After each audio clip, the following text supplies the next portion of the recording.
നമസ്കാരം. ഇന്ന് നമ്മുടെ പത്തനംതിട്ട മോളിയമ്മച്ചിയുടെ നല്ല അടിപൊളി ഒരു ബീഫ് ഡ്രൈ ഫ്രൈ ആണ് ഉണ്ടാക്കുന്നത്. നല്ല സ്പെഷ്യൽ ആയിട്ടുള്ള ഡ്രൈ ഫ്രൈ അല്ലേ? അതെ. റെസ്റ്റോറൻറ്റിലൊക്കെ കിട്ടുന്ന പോലെ നല്ല ഒരു ടേസ്റ്റി ബീഫ് ഡ്രൈ ഫ്രൈ ആണ് ചെയ്യുന്നത്. അതിന് എനിക്ക് 1 കിലോ പോത്ത് ഇറച്ചി കിട്ടിയിട്ടുണ്ട്. അത് ഞാൻ പ്രഷർ കുക്കറിനകത്ത് നന്നായിട്ട് കഴുകി ഉപ്പും കുരുമുളകും മഞ്ഞൾപ്പൊടിയും കൂടി ഇട്ട് നല്ല രീതിയിൽ വേവിച്ചൊക്കെ വെച്ചു. 4-5 കഷ്ണമാക്കിയിട്ട് വേവിച്ചു. അത് പിന്നെ ഇങ്ങനെ പീസായിട്ട് ഇപ്പോൾ കട്ട് ചെയ്ത് വെച്ചിരിക്കുക. ഇനി ഈ ചേരുവകളെല്ലാം കൂട്ടി ഒന്ന് മിക്സ് ചെയ്ത് ഒരു ബൗളിനകത്ത് മിക്സ് ചെയ്ത് ഇത് ബീഫ് വെന്തതിൻ്റെയാണ് ഇത് വെള്ളം അതും ഒഴിച്ച് ഒന്ന് കുഴച്ച് ഇതിനകത്തിട്ട് നല്ലതായിട്ട് പുരട്ടി എടുത്തിട്ട് ഇപ്പോൾ ഈ എണ്ണയ്ക്കകത്തിട്ട് ഫ്രൈ ചെയ്തെടുക്കും. അപ്പം നല്ല അടിപൊളി ഒരു റെസ്റ്റോറൻറ്റ് ടൈപ്പിലുള്ള ബീഫ് ഡ്രൈ ഫ്രൈ കുറച്ച് കഴിയുമ്പോഴത്തേക്കും കഴിക്കാം. റെസ്റ്റോറൻറ്റിൽ ചെല്ലുമ്പോൾ ബീഫ് ഫ്രൈ എന്ന് പറഞ്ഞാൽ ഇത് കിട്ടത്തില്ല. നമ്മൾ സാധാരണ ഉള്ള ഫ്രൈയാ കിട്ടുള്ളൂ. ഇതെന്ന് പറഞ്ഞാൽ ഡ്രൈ ഫ്രൈ അങ്ങനെ തന്നെ പറയാം. നമുക്ക് നല്ല തുടങ്ങാം. ബീഫ് ഫ്രൈ ചെയ്യുന്നതിന് ആവശ്യമായ സാധനങ്ങൾ ഒരു ബൗളിലോട്ട് എടുത്തിട്ട് ബൗളിൽ ഇടാൻ പോവുക. എല്ലാ സാധനങ്ങളും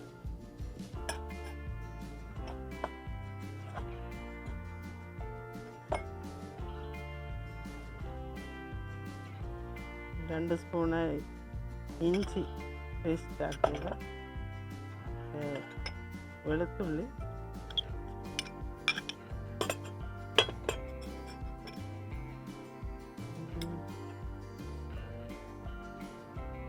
കാശ്മീർ ചില്ലി 3 സ്പൂണ്,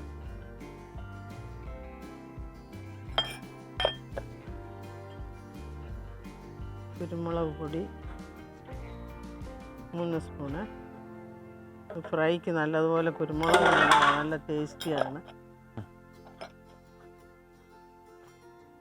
മഞ്ഞൾപ്പൊടി ഇട്ട് വേവിച്ചതാണ്. മുളകും എല്ലാം കൂടി ഇട്ട് വേവിച്ചത്. എന്നാലും മഞ്ഞൾപ്പൊടി ഇടുന്നു. ഗരം മസാല ഇടുന്നു 1 സ്പൂണ്. മീറ്റ് മസാല അത് 2 സ്പൂൺ ഇടുന്നു.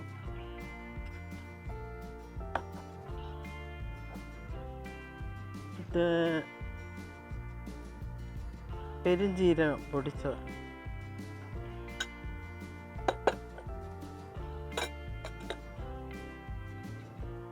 പിന്നെ ഈ ചുമന്ന മുളക് അത് ക്രഷ് ചെയ്തെടുത്തതാണ്. 2 സ്പൂൺ ഇടുക. 8 മുളക് ഞാൻ ക്രഷ് ചെയ്തെടുത്തതാണ്. ഇപ്പം ഗരം മസാല,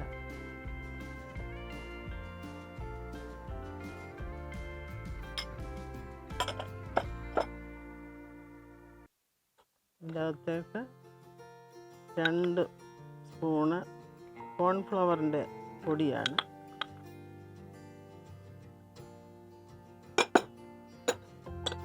പിന്നെ 1 സ്പൂണ് പത്തിരി അരിപ്പൊടിയാണ്. ഒരു നാരങ്ങാനീര്, അല്പം ഉപ്പ്, പാകത്തിന് എല്ലാം കൂടെ ഈ മീറ്റ് വെന്ത വെള്ളമാണ്, സോക്ക് ചെയ്ത് വെച്ചിരുന്നതാണ്. ഒഴിച്ച് കുഴയ്ക്കുന്നു. കട്ടയില്ലാതെ കുഴച്ചെടുത്തിട്ട്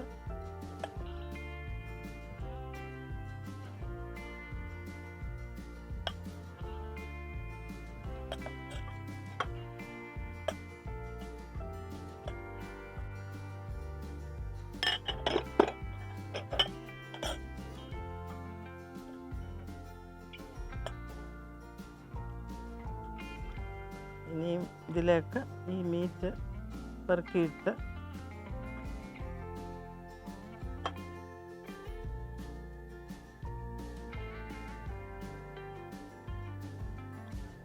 ചെറുതായിട്ട് ഇളക്കി എടുക്കുക. ഇത് 80% വെന്തതേ ഉള്ളൂ മീറ്റ്. ബാക്കി എണ്ണയിൽ ഇടുമ്പോൾ വെന്ത് കിട്ടും. പൊടിഞ്ഞു പോകാതിരിക്കാനും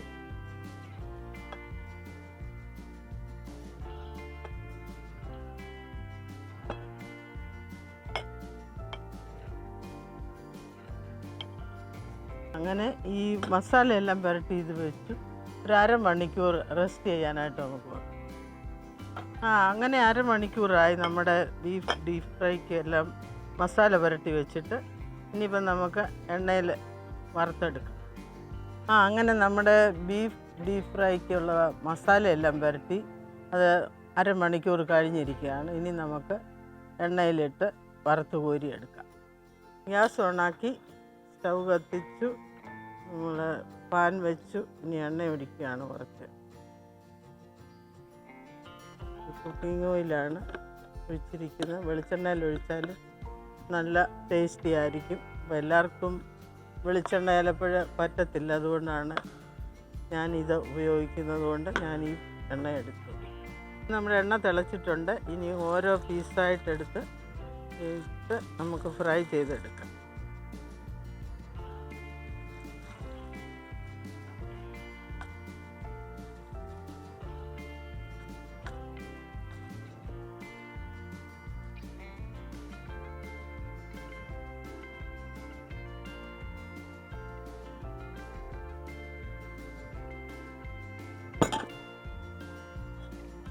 അല്പം സിമ്മിലിടാം, പെട്ടെന്ന് കരിഞ്ഞു പോകാതെ.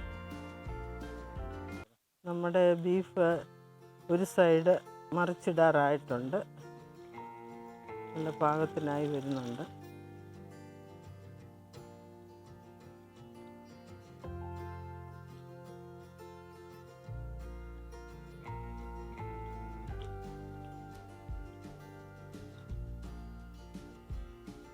രണ്ട് സൈഡും ഒരുപോലെ മൊരിഞ്ഞ് വരുമ്പോൾ നമ്മൾ കോരിയെടുക്കുന്നതായിരിക്കും. ഒരു സൈഡ് ഇതായി കൂടുതൽ അങ്ങ് ഡ്രൈ ആകാതെ ഒരു സോഫ്റ്റായിട്ടിരിക്കുകയും വേണം.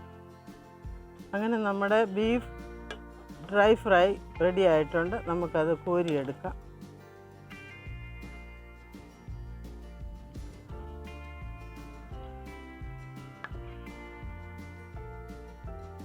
ഒരു പാത്രത്തിലോട്ട് എടുക്കുകയാണ്.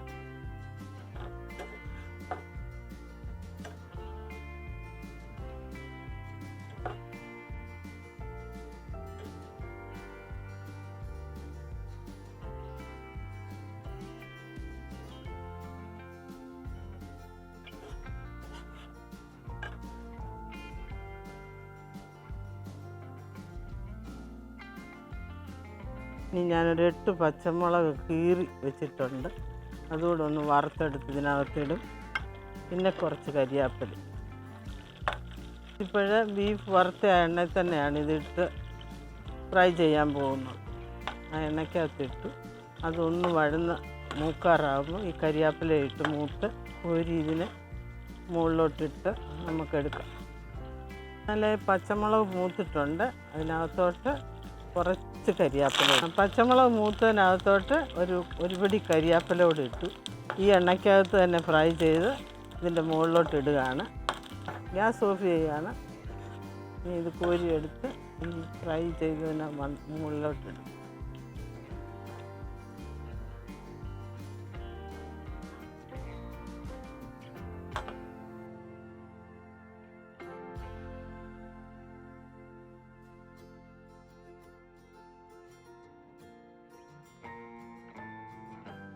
അമ്മച്ചി, അപ്പോൾ നമ്മുടെ റെസ്റ്റോറൻറ്റ് ബീഫ് ഡ്രൈ ഫ്രൈ റെഡിയായി. നമുക്കൊരു ഡിഷിലേക്ക് മാറ്റാം അല്ലേ? നല്ല ഇലയൊക്കെ വെട്ടി വെച്ചിട്ടുണ്ടല്ലോ. നല്ല നാടൻ സ്റ്റൈലല്ലേ, അങ്ങനെ വേണ്ടേ? അതെ അതെ, ഇത് കാണുമ്പോൾ തന്നെ ഒരു റെസിപ്പി നാടനാണ് അന്നേരം. അതെ, അമ്മച്ചി രണ്ടും കൽപ്പിച്ചാറേ. രണ്ടും കഴിച്ച കാണുന്നവര് നല്ല സ്വാദിഷ്ടമായ ബീഫ് കാഴ്ചയിൽ തന്നെ ടേസ്റ്റും കിട്ടണം. അതെ. അപ്പം അമ്മച്ചി നല്ല ടൊമാറ്റോ ഒക്കെ കട്ട് ചെയ്ത് ഡെക്കറേറ്റ് ചെയ്തിട്ടുണ്ട്. എന്തായാലും അമ്മച്ചി, ഡ്രൈ ഫ്രൈ കാണുമ്പോൾ തന്നെ ഒരു എന്താ, നമുക്ക് കഴിക്കാനുള്ളൊരു ആകാംക്ഷ ഭയങ്കരമായിട്ട് വരും. കളറും സ്മെല്ലും. ഒരൊറ്റ കാര്യം ശ്രദ്ധിച്ചാൽ മതി, ഒരുപാട് പൊടികൾ ഇടുന്നുണ്ടല്ലേ? ഉണ്ട് ഉണ്ട്. ഒരു ശകലം ഗ്രേവി കൂടുതലാണ് ഇതിന്. ഒരു പീസ് എടുത്ത് കഴിച്ചു നോക്കാം. നല്ല ചൂടാ, കഴിച്ചു നോക്കാം അല്ലേ? വെന്തിട്ടുണ്ട്.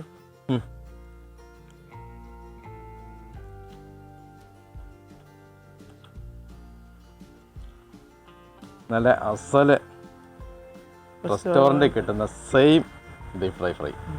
ഒത്തിരി പൊടികളൊക്കെ ഒരു മാറ്റമില്ല. സാധനം വീടുകളിൽ നോക്കി ഇത്രയും കറക്റ്റ് ആകാറില്ലെന്ന് എനിക്ക് തോന്നുന്നത് അല്ലേ?